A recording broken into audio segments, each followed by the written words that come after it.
होके समेला लगाया तूने श्याम,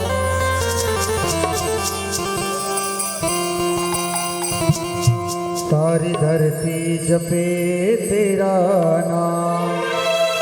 कैसा मेला लगाया, कैसा मेला लगाया, कैसा मेला लगाया तूने श्याम, कैसा मेला लगाया तूने श्याम, सारी धरती जपे तेरा नाम।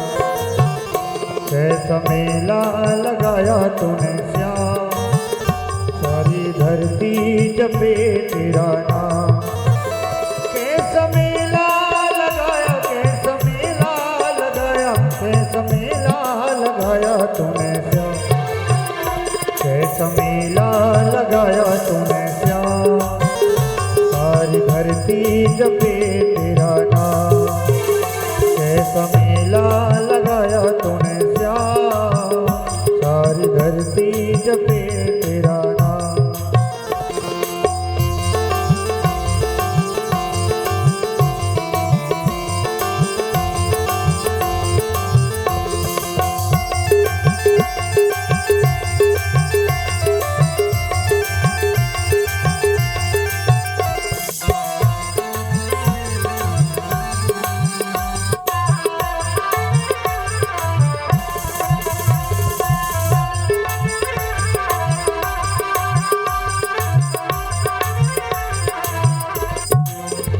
मूसलाधार बरसात में लिया पर्वत उठा हाथ में, मूसलाधार बरसात में, मूसलाधार बरसात में लिया पर्वत उठा हाथ में।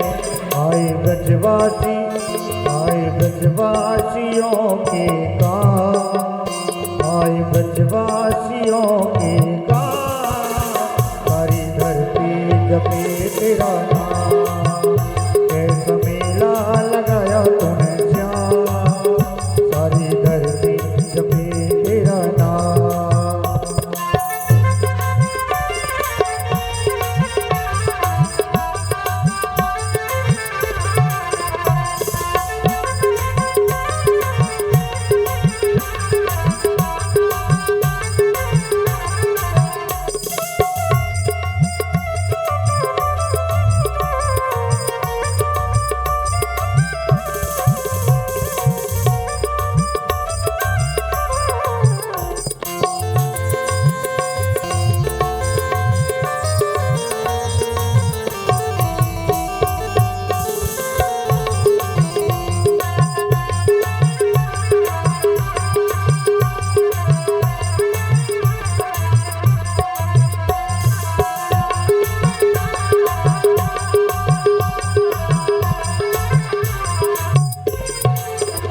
कंस बध कर दिया बेफिकर, माँ पिता कैद से मुक्त कर। कंस बध कर दिया बेफिकर, कंस बध कर दिया बेफिकर, माँ पिता कैद से मुक्त कर। गाए धरती और, गाए धरती और अंबर तमाम, गाए धरती और अंबर तमाम, सारी धरती जपे तेरा नाम। हो कैसा मेला लगाया तूने श्याम, सारी धरती जपे तेरा नाम। कैसा मेला लगाया, कैसा मेला लगाया, कैसा मेला लगाया तूने श्याम, हो कैसा मेला लगाया तूने श्याम, सारी धरती जपे तेरा नाम, सारी धरती जपे तेरा नाम, सारी धरती जपे तेरा नाम। बोली वृंदावन बिहारी लाल की जय। अब जब शिक्षा पूरी हुई, शिक्षा पूरी होने के बाद पर भगवान मथुरा लौटे। मथुरा लौटने के बाद पर अपने माता पिता से मिलते हैं, अपने नाना से मिले। नाना से मिलने के बाद उनके एक मित्र हुए उद्धव जी, भगवान के अनन्य मित्र थे।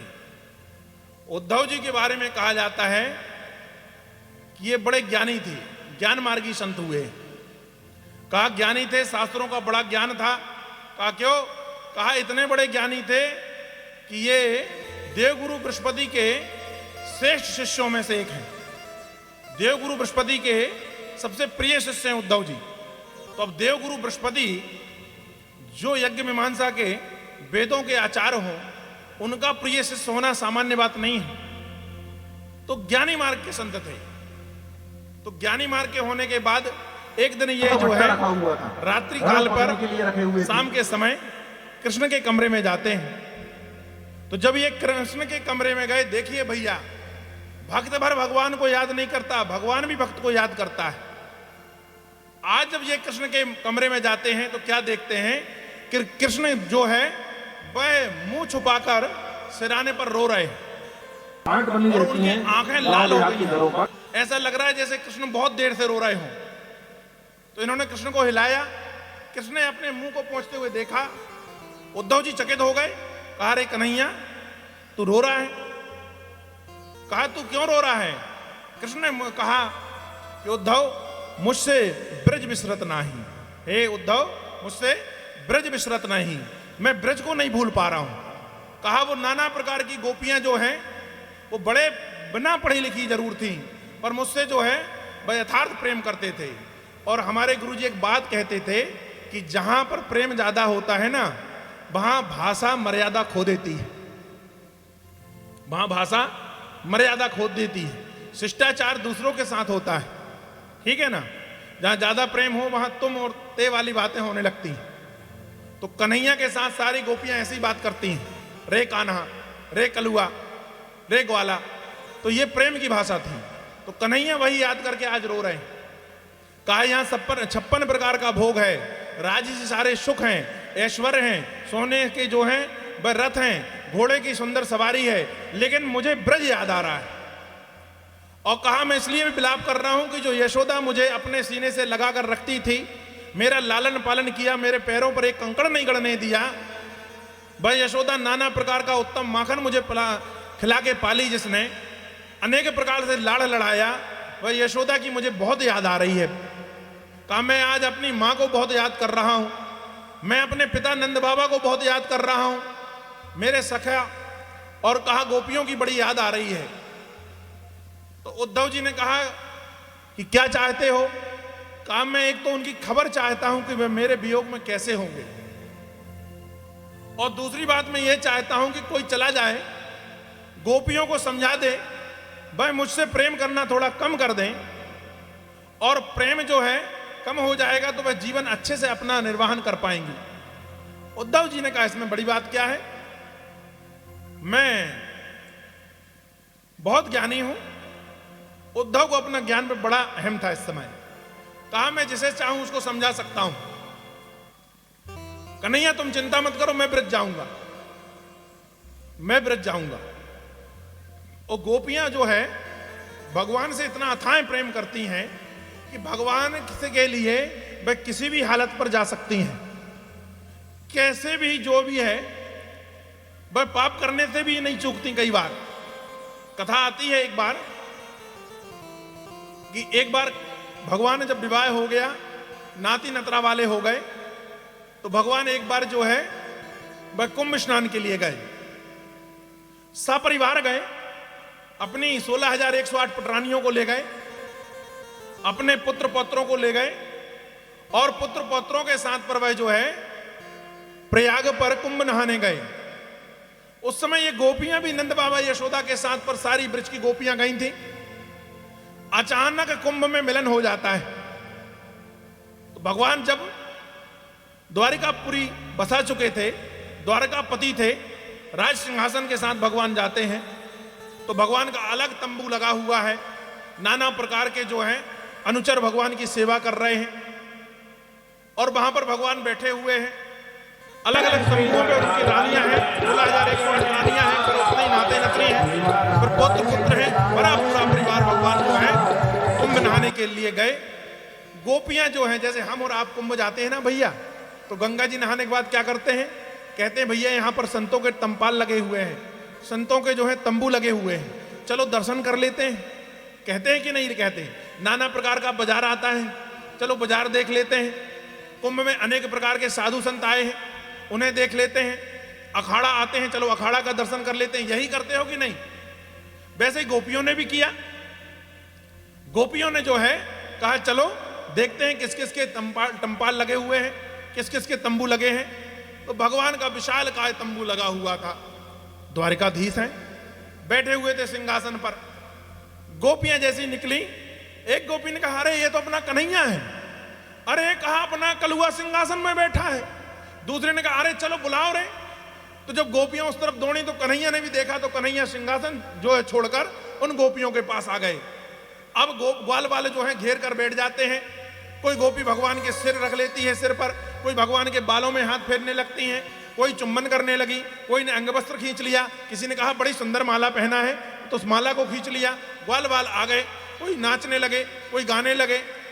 अब जो भगवान की 16,108 पटरानियां थी, उनको बड़ी ईर्षा हुई कि त्रिलोक का स्वामी साक्षात परमात्मा द्वारिकाधीश इसके साथ में ये उद्दंडता कर रही है और भगवान भी कुछ नहीं कह रहे, बैठे हैं, बढ़िया मुस्कुरा रहे हैं। गोपियों ने भगवान के साथ में 1-2 दिन व्यतीत किए। 1-2 दिन व्यतीत करने के बाद पर रुक्मणी आदि से विवाह हो गया था। उस समय जब गोपियां चली गईं तो भगवान जो है वह चले आए। अब जब द्वारिकापुरी आए तो 16,108 पटरानियां जो हैं भगवान से ठीक से न बात करें। सबका मुंह फूला है। तो क्या है, जब ठीक से महिलाएं बात नहीं करती तो पुरुष को समझ जाना चाहिए कि आज कुछ गड़बड़ है भैया। तो यहां पर जब भगवान से ठीक से पटरानियां बात नहीं कर रही हैं, भगवान समझ गए कुछ ना कुछ कारण है। तो रुक्मणी को पास में बुलाया और रुक्मणी से पूछा कि ये बताओ, ये सब रानियों का जो है मुंह क्यों फूला है? कहा प्रभु हम सब आपकी पत्नियां हैं, कभी हमें तो गोद पर नहीं बिठाला, ना हमारा सिर रखा, ना हमारा इतना अच्छे से आलिंगन किया। सबके सामने वहां पर कहने लगे प्रयाग पर, वो बिना पढ़ी लिखी गोपियां जो हैं वह तुम्हारे कोई बाल खींच रही थी, कोई चुम्बन कर रही थी, कोई मालाओं को खींच रही थी, कोई तुम्हारी गोदी पर लेटी थी, और कोई तुम्हें कलुआ कह रही थी, कोई काना कह रही थी, कोई यादव कह रही थी, और तुम उनके साथ बड़े कहा हास्य करते हुए विनोद कर रहे थे। भगवान ने कहा ऐसा है, वह मुझे बहुत प्रेम करती हैं। कहा वाह, हम और नहीं करें प्रेम क्या? कहा हम 16,108 पटरानियां हैं, हम भी तो तुमसे प्रेम करते हैं, वही भर प्रेम करेंगी। कहा ठीक है देखता हूं। कहा ठीक है।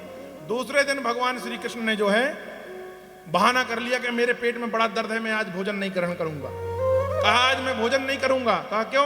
कहा पेट बहुत दर्द कर रहा है। कहा ठीक है। अब कहा प्रभु तुम्हारा पेट कैसे ठीक होगा? रुक्मणी आदि ने पूछा। कहा पता नहीं कैसे ठीक होगा। इतने में नारद आ गए। नारद जी ने हाथ देखा भगवान का, रुक्मणी से कहा कि जो रानी भगवान को सबसे अधिक प्रेम करती हो वह अपने पैर की धूल जो है वह दे दे, भगवान एक बार गप्पा मार लेंगे, पेट ठीक हो जाएगा। रुक्मणी पीछे हट गई। कहा नारायण है, हमें जो है वह नरक नहीं जाना, हम अपने पैरों की धूल नारायण को थोड़ी ना खिलाएंगे। कहा अच्छा। बाकी 16,108 पटरानियों से पूछा कि धूल चाहिए पैर की। सबने कहा कि भगवान को धूल नहीं दे सकते। कहा क्यों? कहा नारायण को पैर की धूल खिलाएंगे, नरकगामी होंगे, नरक में जाना होंगे। अब पेट में ज्यादा दर्द का बहाना कृष्ण करने लगे। नारद से कहा नारद सुनो, तुम ब्रज चले जाओ और ब्रज में गोपियों से कहना कि पैर की धूल जो है कृष्ण को जो सबसे ज्यादा प्रेम करती हो वह गोपी अपने पैर की धूल कृष्ण को दे दे, तो भगवान की जो है पेट में दर्द वह ठीक हो जाएगा। नारद जी ने कहा ठीक है। वृंदावन पहुंच गए नारद जी। पहुंचे, सारी गोपियों ने देखा नारद आया है, नारद आया है। नारद के पास आ गई गोपियां, चारों तरफ इकट्ठी हो गई। कहा नारद कैसे आए? कहा मैं द्वारिका से आए। कहा हमारे कन्हैया ठीक है? कहा बहुत अच्छा है पर थोड़ा सा कष्ट में है। कहा क्या? कहा उसके पेट में दर्द है। तो कहा नारद तुम यहां पर बतलाने आए हो, किसी अच्छे वैद्य को क्यों नहीं बुलाया? कन्हैया के पेट का दर्द जो है ठीक हो जाता। कहा सुनो, वह दर्द जो है वह तुम जो गोपियां हैं ना उनमें से कृष्ण को जो सबसे ज्यादा प्रेम करती होगी वह गोपी अपने पैरों की धूल यदि दे दे, वह कृष्ण ग्रहण कर लेगा तो कृष्ण ठीक हो जाएगा। गोपियों ने कहा अच्छा। तो सारी गोपी कहने लगी हम सबसे ज्यादा प्रेम करते हैं, हम सबसे ज्यादा प्रेम करते हैं। गोपियां जाती हैं जमुना जी में पैर डुबाती हैं और वहीं की जो है धूल में छपाती हैं और नारद से कहा, नारद तुम्हारा अंग वस्त्र बिछाओ, अंगोछा बिछाओ। नारद जी ने बिछाया, सारी गोपियां दोनों पैरों से आकर उसमें धूल झराने लगी। ये ले जाओ दे देना कन्हैया ठीक हो जाएगा, ये ले जाओ दे देना कन्हैया ठीक हो जाएगा। तो कहा नारद जी ने कि गोपियों ये बताओ, तुम पैर की धूल कृष्ण को दोगी, वह पूर्ण परमात्मा है, और तुम्हारी धूल खाने के बाद पर वह ठीक तो हो जाएगा क्योंकि तुम प्रेम करती हो, तुम्हें नरक जाना पड़ेगा। तो नारद से गोपियां कहती हैं कि कन्हैया का पेट ठीक हो जाए तो एक जन्म छोड़ो नारद, हम हजारों जन्मों तक नरक में रह सकते हैं। हम कृष्ण से इतना प्रेम करते हैं कि हजारों जन्म तक जो है नरकगामी हो सकते हैं, नरक में रह सकते हैं। नारद ने पुटका बनाया और पुटका बनाने के बाद पर सर पर रखा। उन गोपियों की जो है धूल जब नारद ने सर पर रखी तो नारद जो है भक्ति तो करते थे अभी तक, पर भक्ति में जो है दृढ़ भक्ति के साथ पर जो प्रभु के चरणों के प्रति रति होना चाहिए कि भक्ति ऐसी हो कि आपके आंसू आ जाएं। नारद के आंसू पार होने लगे, उन धूल का इतना प्रभाव नारद के सिर पर पड़ा। नारद जी जो है रोते हुए भगवान के पास पहुंचे और नारद जी ने हाथ जोड़कर कहा कि नारायण, तुमने गोपियों को त्याग कर बड़ी गलती की है। उनमें से सारी गोपियां तुम्हें इतना प्रेम करती हैं कि तुम्हारे लिए वह नरकगामी होना पसंद करती हैं। ऐसी कोई गोपी नहीं बची ब्रज में जिसने जो है अपने चरणों की रज तुम्हें ना दी हो।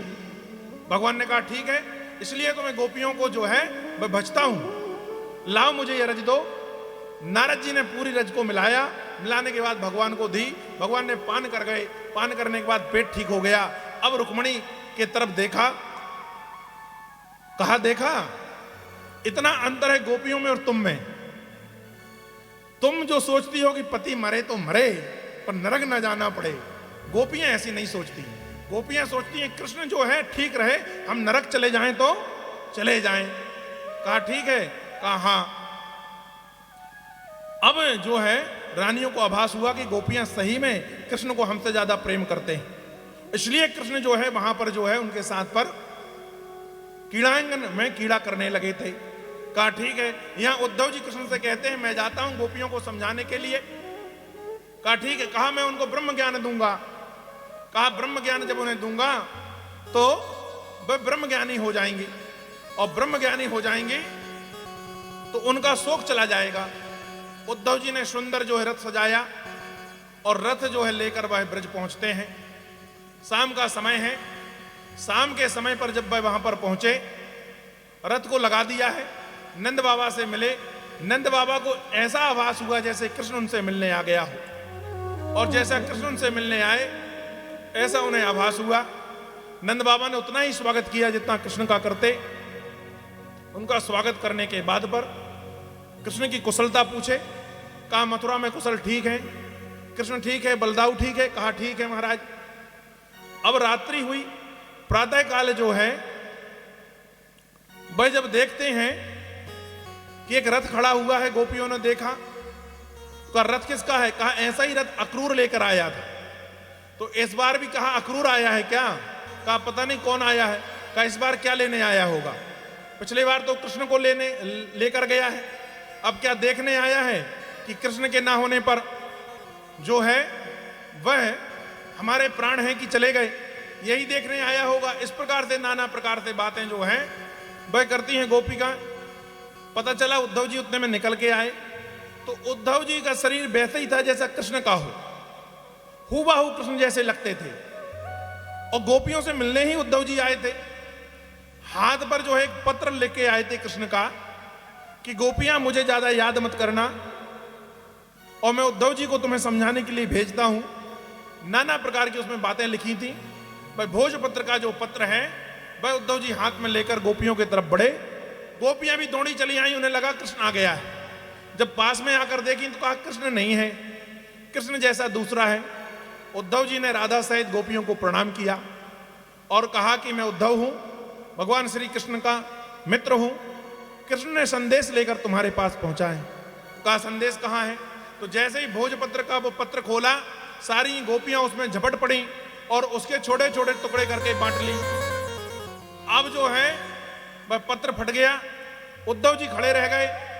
उद्धव जी ने कहा कि तुमने ये क्या किया, इस पत्र को क्यों फाड़ दिया?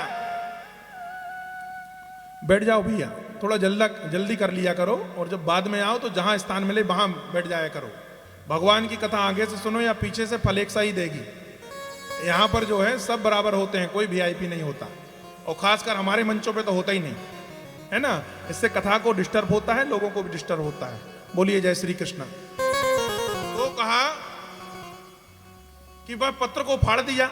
सारी गोपियां दौड़ के आती हैं, एक कागज का छोटा सा टुकड़ा, भोजपत्र का छोटा सा टुकड़ा लेकर, और कहती हैं कि ये बताओ कि ये जो है पत्र में मेरा नाम कहां लिखा है, मेरा नाम इस पत्र में कहां लिखा है?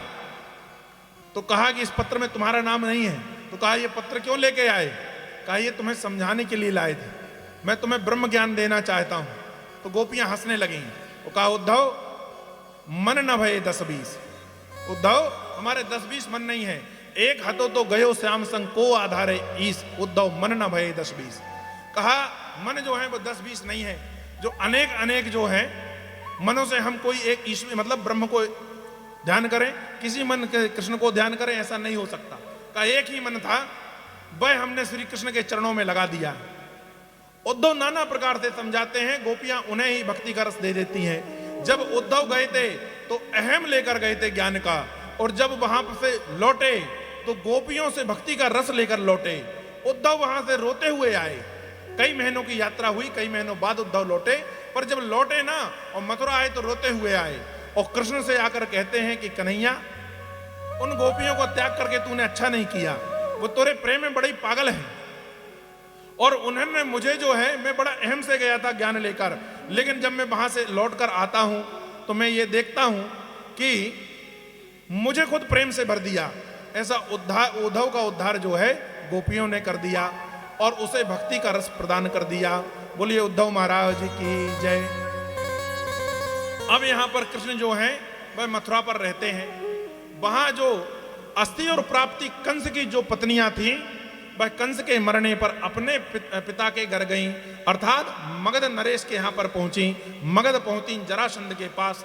जरासंध ने कहा क्या हुआ? कहा वो जो कृष्ण है वह हमारा भांजा है, उसने अपने मामा कंस का वध कर दिया है। जरासंध जो है बड़ा क्रोधित होता है और मगध की सारी सेना को लेकर मथुरा पर चढ़ाई कर देता है। महाराज मथुरा पे जो है वह चढ़ाई कर देता है। जब मथुरा पे चढ़ाई किया तो मथुरा पर जो राजा थे उग्रसेन, उन्होंने कहा कि ये आ रहा है, ये चक्रवर्ती सम्राट है, हमारी सेना भी तैयार की जाए। बलदाऊ ने कहा आपको सेना तैयार करने की आवश्यकता नहीं है, उसकी दुश्मनी सिर्फ कृष्ण और बलदाऊ से है, हम दोनों जो है उसकी सेना आ जाने दो, जब मथुरा के समीप आ जाएगी तो हम दोनों चले जाएंगे।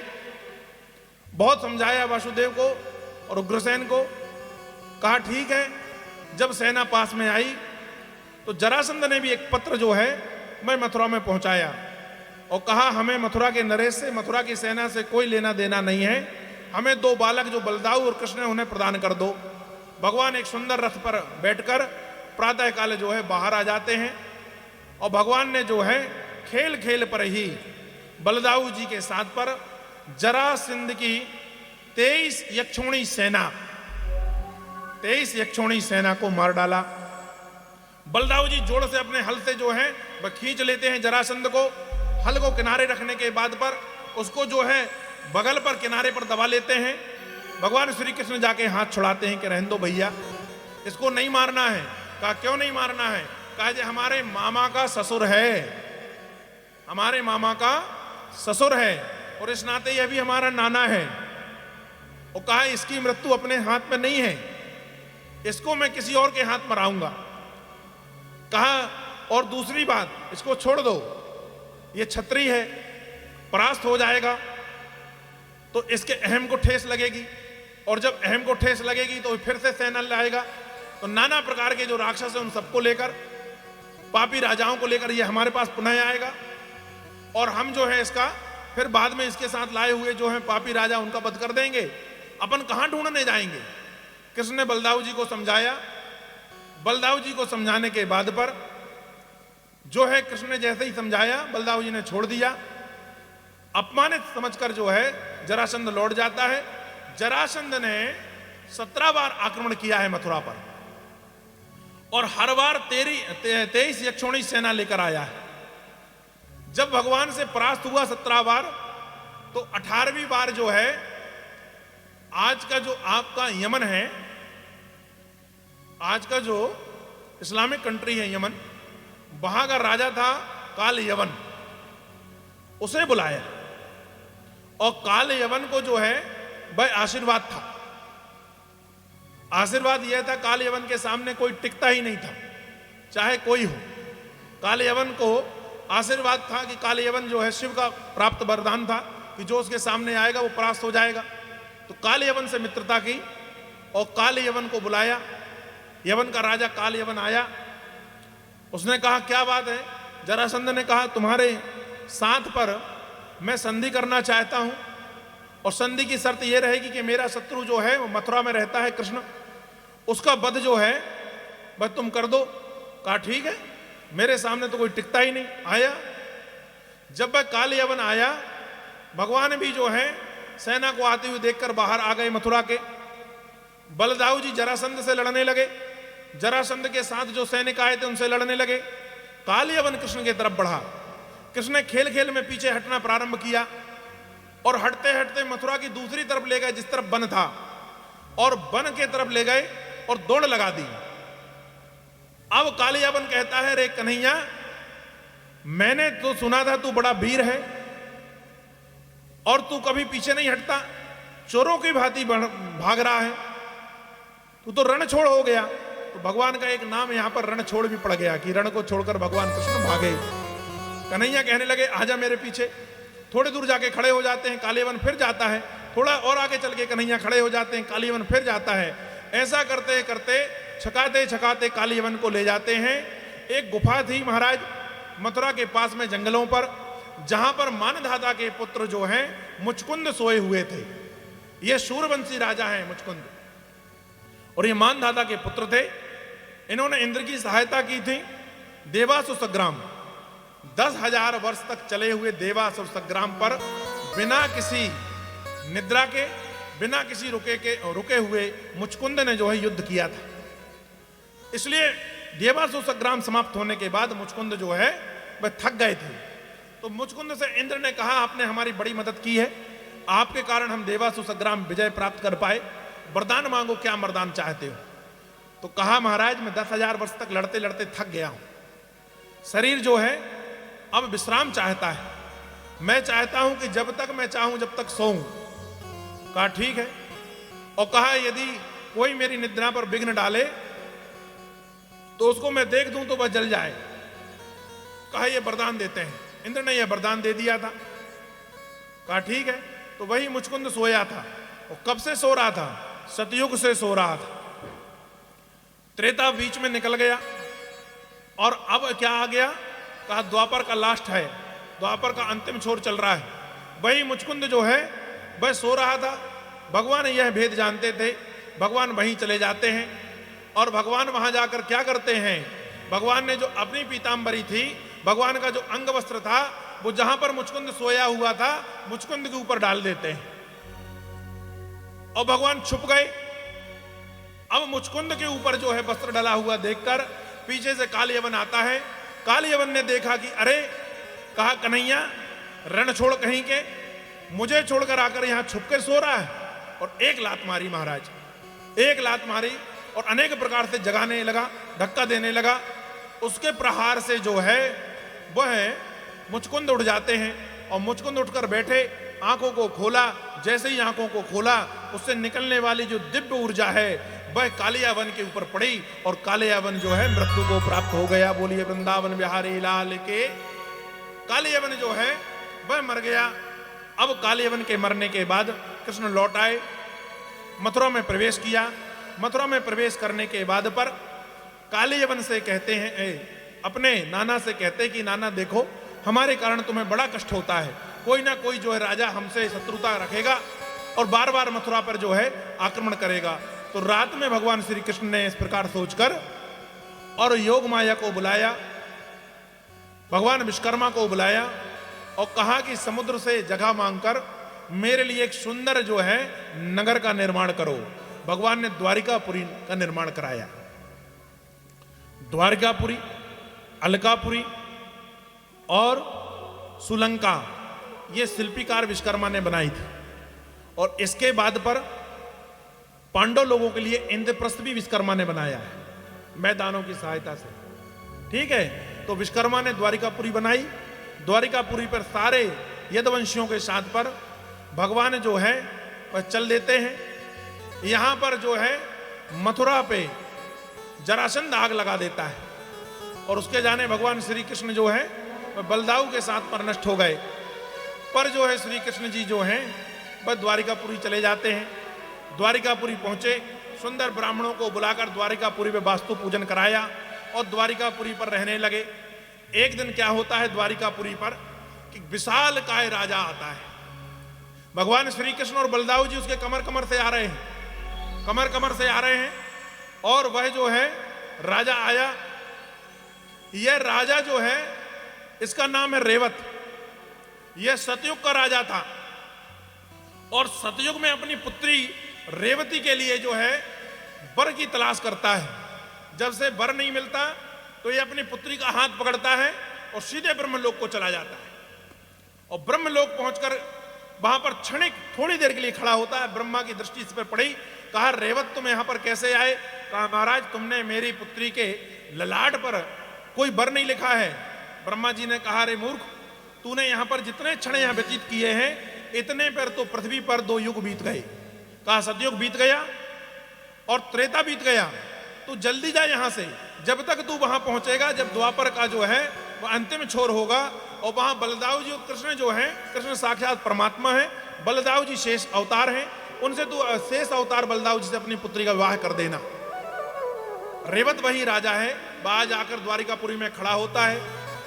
रेवती जो है बलदाऊ जी जो है से जो है ना, बलदाऊ जी रेवती के कमर कमर आते हैं, इतनी ऊंची है। रेवत राजा भी इतना ही ऊंचा है। बलदाऊ जी से प्रणाम किया, कृष्ण को प्रणाम किया। रेवत ने अपना परिचय दिया कि मैं अपनी पुत्री का पाणी ग्रहण बलदाऊ जी के साथ करना चाहता हूं, अब इसे आप स्वीकार करें। बलदाऊ जी के साथ पर जो है उसने अपनी पुत्री का पाणी ग्रहण किया। महाराज कन्हैया जी हंसने लगे। कहा, बलदाऊ जी, भाभी इतनी लंबी है, आप इतने छोटे हो, भाभी को जो है घर के अंदर कैसे प्रवेश कराओगे? बलदाऊ जी ने कहा, कन्हैया तुम चिंता मत करो, मैं व्यवस्था कर लूंगा। अपना हल उठाया और हल उठाने के बाद पर जो है वह उनके सर पर रख देते हैं। जब उनके सर पर रखा तो धीरे धीरे धीरे रेवती जो है बलदाऊ जी के कान कान के पास में आ गई। ठीक है, और बलदाऊ जी के कान के पास पर रेवती जी आ गई। रेवती जी सुंदर रहने लगी। अब कृष्ण वहीं पर रहते हैं, बलदाऊ जी रहते हैं। एक दिन जो है वह एक ब्राह्मण आता है और भगवान जो है के पास एक पत्र लेकर आता है। यह जो पत्र है ये रुक्मिणी जी ने जो है वह भेजा है ब्राह्मण को। इस पत्र पर इस प्रकार का समाचार लिखा हुआ था कि रुक्मिणी ने कहा कि मैं भीष्मक की पुत्री रुक्मिणी हूं। कन्हैया, मैंने आपके बारे में नारद जी से सुना है। आपने जो है 17 बार जरासंध मगध नरेश को परास्त किया है। आपने जो है बचपन पर ही कंस को मार डाला है। आपने जो है खेल खेल पर कालिया नाग को नथ लिया था। इस प्रकार अनेक आपके बारे में कहानियां सुनते सुनते सुनते मेरे हृदय ने आपको पति स्वीकार कर लिया है। मेरे हृदय ने आपको जो है पति स्वीकार कर लिया है और मैं आपको ही पति मान बैठी हूं।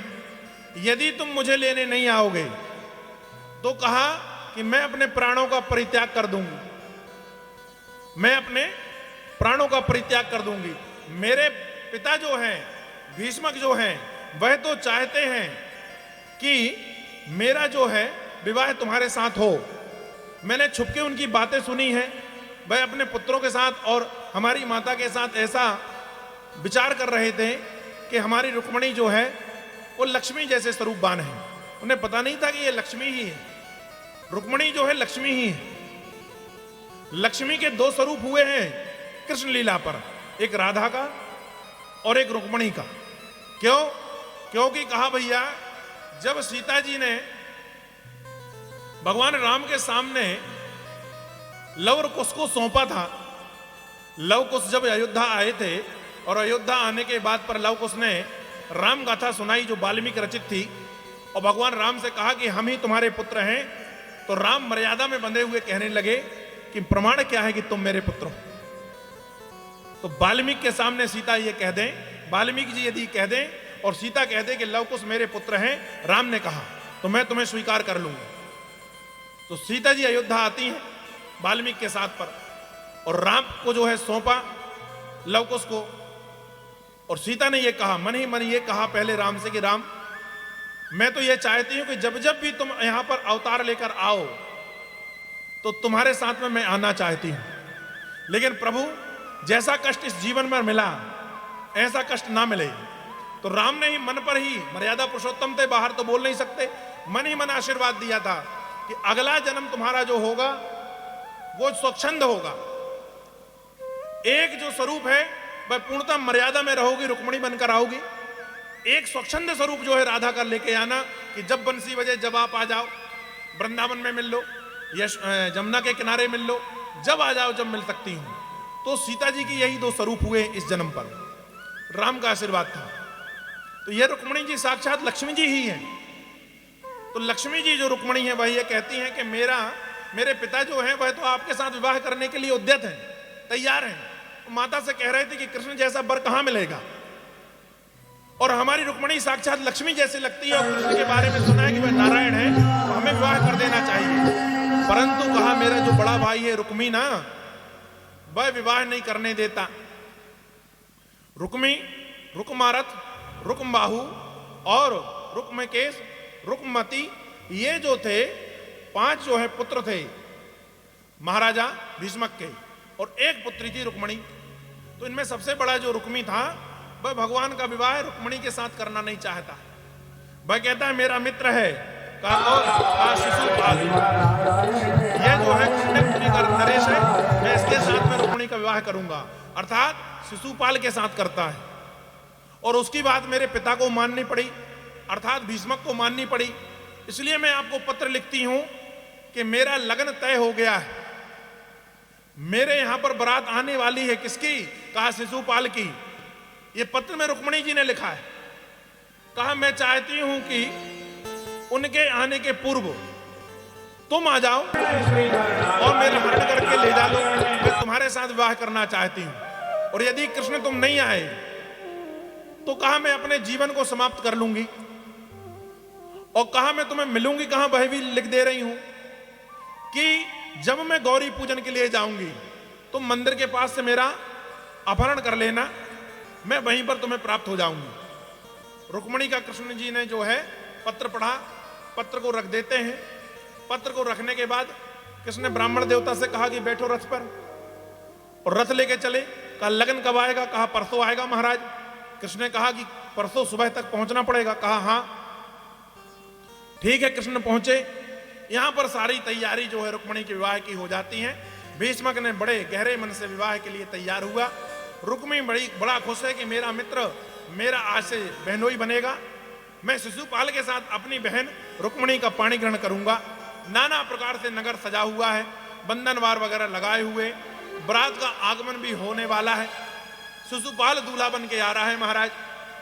और यहां पर दूसरे दिन, जिस दिन हमारे यहां पर मातृ का पूजन होता है ना, मायना जो होता है ना, उस दिन बहुत सी माताएं बहनें जो हैं वह खेरापति पूजने के लिए जाती हैं।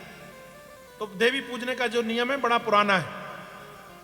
उसी नियम को पालन करते हुए जो है मायने के दिन सुबह अपनी सहेलियों के साथ पर रुक्मणी जो है वह पूजन करने के लिए, देवी का पूजन के लिए जाती हैं। बड़ी चिंतित है, रात भर नींद नहीं आई कि पता नहीं पंडित जी पहुंचे हैं कि नहीं पहुंचे, पत्र कन्हैया के पास पहुंचा होगा कि नहीं पहुंचा होगा, कृष्ण आएंगे कि नहीं आएंगे। बड़ी दुविधा पे है। मन पर यह सोचती हैं कि कृष्ण नहीं आए तो मैं अपने जीवन की लीला को समाप्त कर दूंगी, मैं अपने जीवन को समाप्त कर दूंगी, ऐसा भाव भी रख रही हैं। और ऐसा भाव रखने के बाद पर वह धीरे धीरे जो है मातृ का पूजन को जाती हैं। जब मातृ का पूजन को जा रही हैं धीरे धीरे, सहेलियों के साथ पर है, नजर इस तरफ उस तरफ है कि कृष्ण आते कि नहीं आते। सामने देखती हैं कि भाई पंडित जी दिखाई दे गए जो पत्र लोग को लेकर जाते हैं। अब रथ को रुकवाया रुक्मणी ने, उतरकर पंडित जी को प्रणाम किया। पंडित जी से कहा कि महाराज क्या हुआ? कहा तुम चिंता मत करो, कृष्ण ने मुझे खुद स्वयं अपने रथ पर बिठाल कर यहां पर आए और कहा कि वह नगर पर आ चुके हैं और जब तुम देवी का पूजन करने जाओगी ना तो वह तुम्हारे वहीं से हरण कर लेंगे। सारी तैयारियों के साथ पर आए। कहा अच्छा? कहा महाराज बिल्कुल आए। कहा ठीक है। यहां पर तो सारी तैयारी के साथ पर भगवान पहुंचे थे। वह जो पत्र है ना वो रख के चले गए थे द्वारिकापुरी पर। बलदाऊ ने देखा कि कल से कृष्ण समझ में नहीं आ रहा है, कहां गए कृष्ण, कहां चले गए, चलो कृष्ण के कक्ष में जाकर देखा जाए कृष्ण है कि नहीं है। तो भाई ऐसा सोचकर कृष्ण के कक्ष पे आते हैं और कृष्ण के कक्ष पे आकर देखा। कृष्ण के जैसे ही कक्ष पे आए तो देखते हैं कि एक पत्र लिखा हुआ है। पत्र जो है वो राजसी लग रहा है। तो खोल के देखा तो रुक्मणी का संदेश। तो बलदाऊ जी सिर खुजलाने लगे। कहा ये कन्हैया अकेला चला गया और रुक्मी के देश में गया है, भीष्मक के राज पर गया है, उसकी सेना रहेगी और वहां दूल्हा बनकर यदि शिशुपाल आ रहा है तो शिशुपाल जो है वह बलिष्ठ है, उसकी सेना भी रहेगी। ये मुझे बताए हुए बिना कैसे चला गया? ये बलदाऊ के भाव हैं। बलदाऊ ने अपनी चतुरंगिनी सेना को सजाया है और सजा के सेना को जो है वह भीष्मक के राज की ओर कूच करा देते हैं बलदाऊ जी। और बलदाऊ जी ने कहा कि मैं भी अपनी सेना को लेकर चलता हूं, विवाह कल है, हो सकता है कृष्ण के साथ कुछ थोड़ा ऊपर नीचे ना हो पाए, इसलिए अपनी पूरी सेना के साथ बलदाऊ जी निकल जाते हैं। यहाँ जो है रुक्मणी धीरे से मंदिर जाती है। मंदिर में जाके गौरी का पूजन किया। गौरी के पूजन के बाद पर धीरे से गौरी का पूजन करने के बाद जब सीढ़ियों को उतर के नीचे आती हैं तो भगवान अपना सुंदर रथ लेकर सामने खड़े हो जाते हैं और सुंदर रथ लेकर भगवान जो है वह सामने खड़े हो जाते हैं। और खड़े होने के बाद पर जो अंगरक्षक गए थे रुक्मणी के साथ वे भगवान का स्वरूप देखते हैं, भगवान का सुंदर रथ देखकर इस प्रकार चर्चा करने लगते हैं। कोई जो है वह तो कहता है कि देख रथ कितना सुंदर है। तो दूसरे सैनिक ने कहा कि रे पगले, घोड़े देख, घोड़े कितने सुंदर हैं, लग रहा है सूर्य के घोड़े हैं। तो तीसरे ने कहा रे मूर्खो, घोड़ा और रथ छोड़ो, जो ऊपर सवार बैठा है वह तो देखो ऐसा लग रहा है जैसे मन को कचोड़ डालेगा, मन को अपने तरफ ही खींच लेगा। वह जो घोड़ों के ऊपर बैठा हुआ सवार है रथ पर वह कितना सुंदर है। भगवान की छटा देखकर वो सब मोहित हो जाते हैं।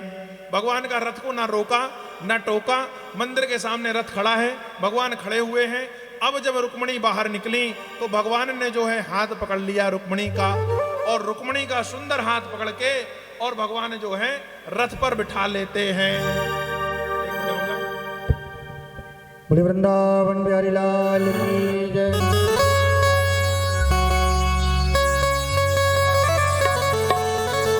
हो मैंने बांध लिया प्रेम वाला कंगना, मैंने बांध लिया प्रेम वाला कंगना। आओ आओ हरि आओ मोरे अंगना, आओ आओ हरि आओ मोरे अंगना। मैंने बांध लिया, हो मैंने बांध लिया, मैंने बांध लिया प्रेम वाला कंगना। आओ आओ हरि आओ।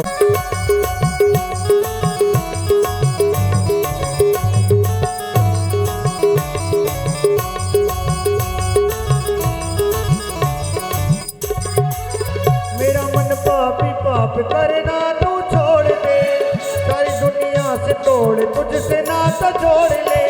मेरा मन पापी पाप करना तू छोड़ दे, सारी दुनिया से तोड़ तुझसे नाता जोड़ ले। ओ यही मांग मेरी, यही मांग मेरी, यही मांग मेरी और कोई मांगना, यही मांग मेरी और कोई मांगना। आओ आओ हरि आओ,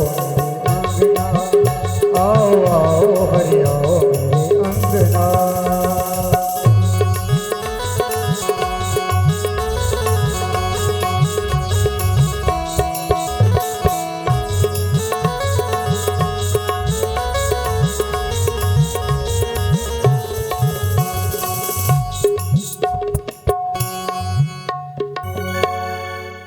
बोलिए वृंदावन बिहारी लाल।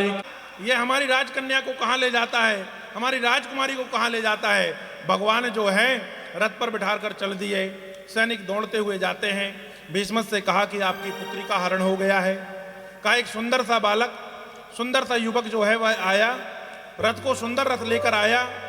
कहा वह जो है रुक्मिणी का हाथ पकड़कर रथ पर बिठा लेता है और वह लेकर चल दिया। कहा महाराज, कहा लेकिन महाराज उसके विशेष मुकुट पर एक बात थी कि मोर पंख लगा हुआ था। तो रुक्मिणी समझ गए कि वह जो है द्वारिका से कृष्ण ही आया होगा। कहा कृष्ण ही जो है मेरी बहन को ले गया है। और कहा कि हमें पीछा करना चाहिए। इतने में नगर पर जो है बारात भी आ गई थी। और बारात किसकी थी? कहा शिशुपाल की थी। और साथ में शिशुपाल के जो है पिता भी थे, दमघोष। उन्होंने कहा हम तुम्हारी सहायता करेंगे। और रुक्मिणी जो है अपनी सैनिकों के साथ पर निकल पड़ता है। और निकलने के बाद पर बहुत अच्छी सेना लेकर, भैया थोड़ा बाजा बंद करवा दीजिए अभी, बसंत भैया है ना, थोड़ा बाजा बंद करवा दें, है ना। वह तो बारात अपने टाइम पर आ रही है पर हम थोड़ा सा लेट हो गए, इसलिए कहा कि बाजा बंद करा के ले आओ यहाँ तक, है ना। तो रुक्मिणी ने पीछा किया भगवान का पीछा करता है। साथ में दमघोष की सेना है, साथ में शिशुपाल भी है।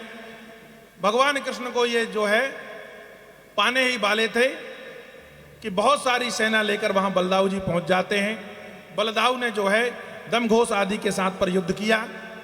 कन्हैया से कहा तुम लेकर चलो, हम देखते हैं। दमघोष और शिशुपाल को जो है वह बलदाऊ जी रोक लेते हैं। भगवान श्री कृष्ण जो हैं वह आगे बढ़ देते हैं, पर एन केन प्राकरण जो है रुक्मी भगवान का पीछा कर लेता है और आगे जाकर जो है रुक्मी भगवान को रोक लेता है। अब भगवान के साथ युद्ध हुआ। भगवान ने युद्ध करते करते खेल खेल पर रुक्मी को जो है वह बांध लिया। और बांधने के बाद पर उसको मारना चाहा तो जैसे ही हाथ उठाया वैसे ही रुक्मिणी ने हाथ पकड़ लिया।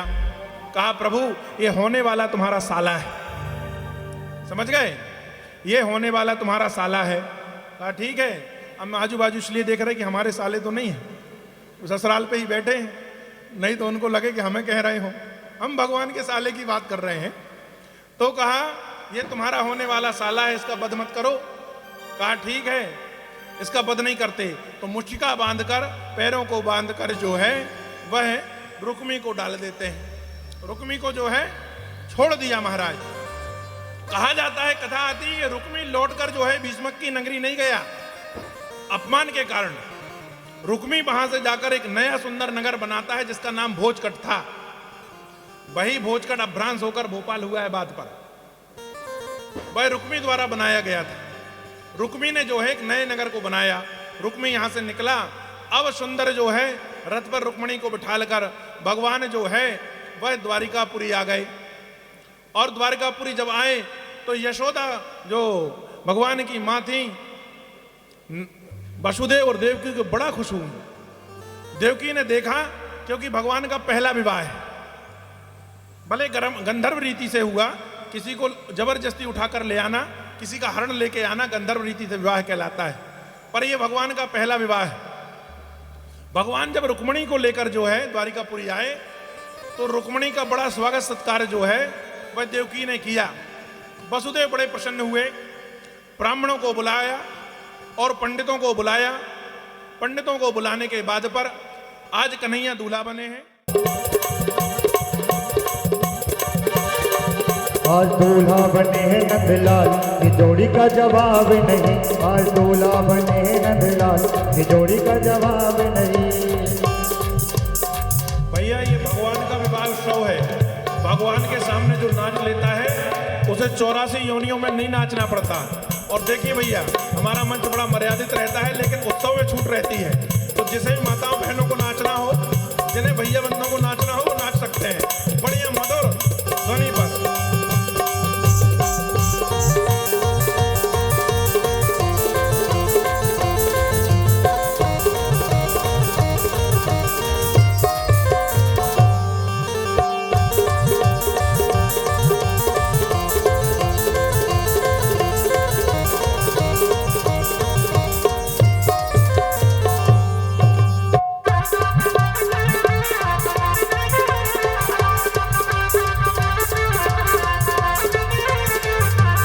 रुक्मणी मेरी गोरी गोरी, रुक्मणी मेरी गोरी गोरी, रुक्मणी मेरी गोरी गोरी, रुक्मणी मेरी गोरी गोरी। सांवले हैं नंदलाल, सांवले हैं नंदलाल, की जोड़ी का जवाब नहीं, आज दूल्हा बने हैं नंदलाल, की जोड़ी का जवाब नहीं, की जोड़ी का जवाब नहीं, की जोड़ी का जवाब नहीं, की जोड़ी का जवाब नहीं, की जोड़ी का जवाब नहीं।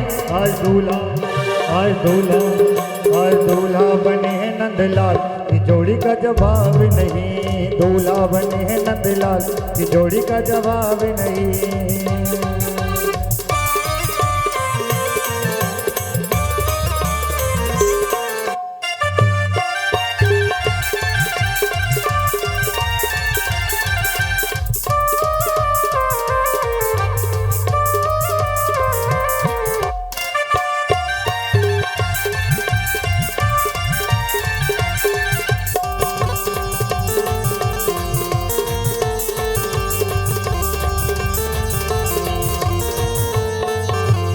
रुक्मणी मेरी महलों वाली, रुक्मणी मेरी महलों वाली, रुक्मणी मेरी महलों वाली, रुक्मणी मेरी महलों वाली। और गैया और गौए चरावे नंदलाल, गौए चरावे नंदलाल, की जोड़ी का जवाब।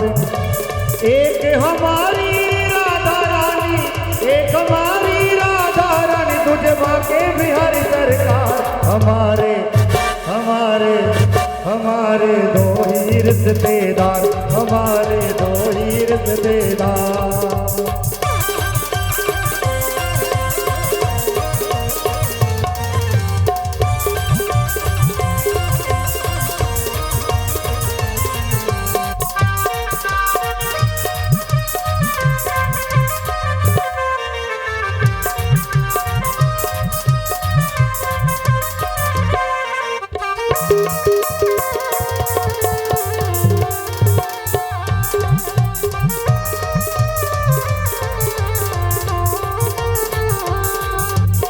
रुक्मणी ओढ़े लाल चुनरिया, रुक्मणी ओढ़े लाल चुनरिया, लाल चुनरिया लाल चुनरिया, रुक्मणी ओढ़े लाल चुनरिया।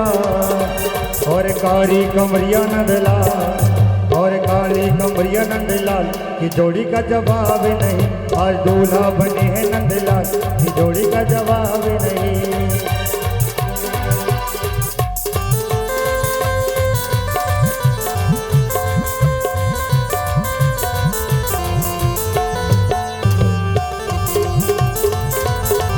तेरी बाकी अदा ने ओ सावरे, अरे ओ सावरे, हाँ ओ सावरे, तेरी बाकी अदा ने ओ सावरे, हमें तेरा दीवाना बना दिया, हम तेरा दीवाना बना दिया। तेरी बाकी अदा ने ओ सावरे, तेरी बाकी अदा ने ओ सावरे, हम तेरा दीवाना बना दिया, तेरा दीवाना बना दिया।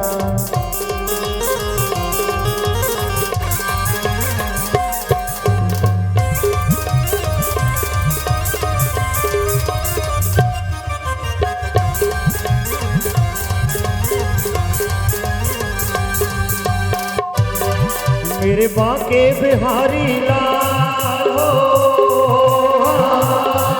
मेरे बाके बिहारी लाल, तू इतना ना करियो श्रृंगार, नजर तो ही लग जाएगी मेरे प्यार, नजर तो ही लग जाएगी। मेरे बाके बिहारी लाल हो, मेरे बाके बिहारी लाल, तू इतना ना करियो श्रृंगार, नजर तो ही लग जाएगी मेरे प्यार, नजर तो ही लग जाएगी।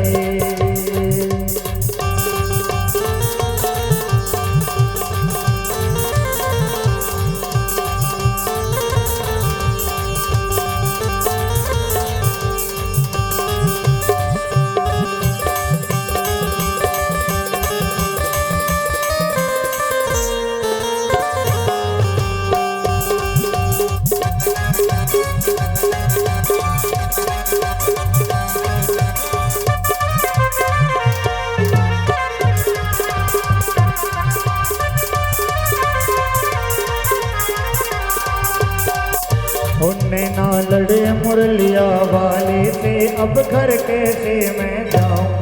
ना लड़े मुरलिया वाले से, अब घर कैसे मैं जाऊं। घर जाऊं तो मेरी साथ लड़े, घर जाऊं तो मेरी साथ लड़ेगी। कह देगी, कह देगी, कह देगी ससुर हमारे से, अब घर कैसे मैं जाऊं। नैना लड़े मुरलिया वाले से, अब घर कैसे मैं जाऊं। नैना लड़े मुरलिया वाले से, अब घर कैसे मैं जाऊं।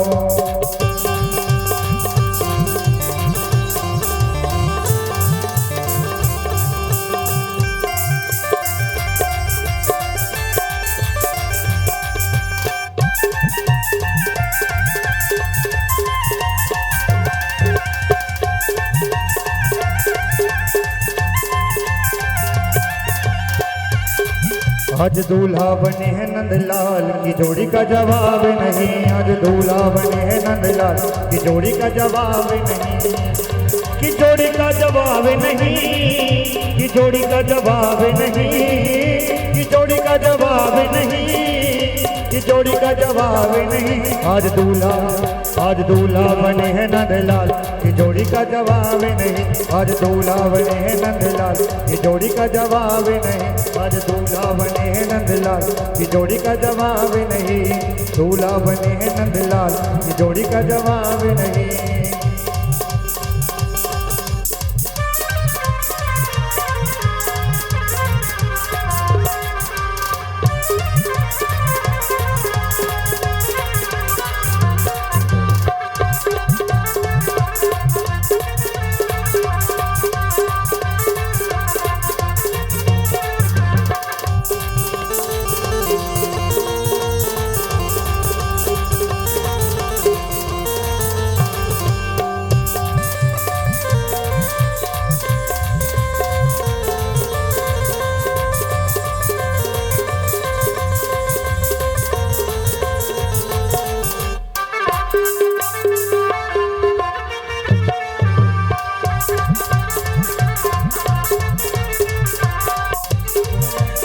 राधा रानी को मेरी ब्रज की महारानी को, राधा रानी को मेरी ब्रज की महारानी को।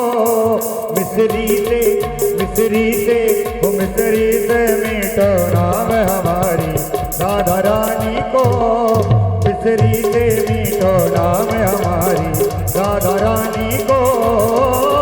राधा रानी को मेरी ब्रज की महारानी को।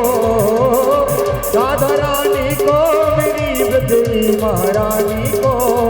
मिस्री से, मिस्री से, मिस्री से मीठा नाम हमारी राधा रानी को। मिस्री से मीठा नाम हमारी राधा रानी को।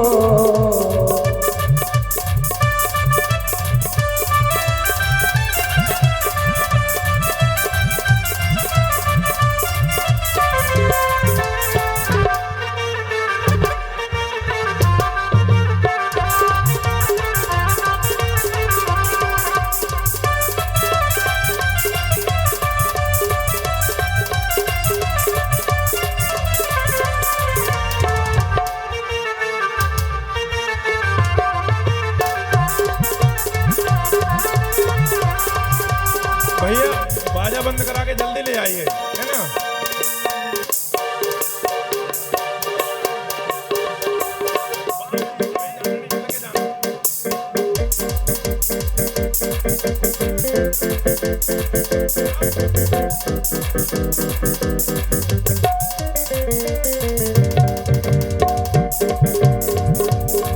मेरी बीती उमरिया सारी, ओ मेरी बीती उमरिया सारी। बुला लो, बुला लो, बुला लो वृंदावन गिरधारी। बुला लो वृंदावन गिरधारी। मेरी बीती उमरिया सारी, मेरी बीती उमरिया सारी। बुला लो, बुला लो, बुला लो वृंदावन गिरधारी। बुला लो वृंदावन गिरधारी।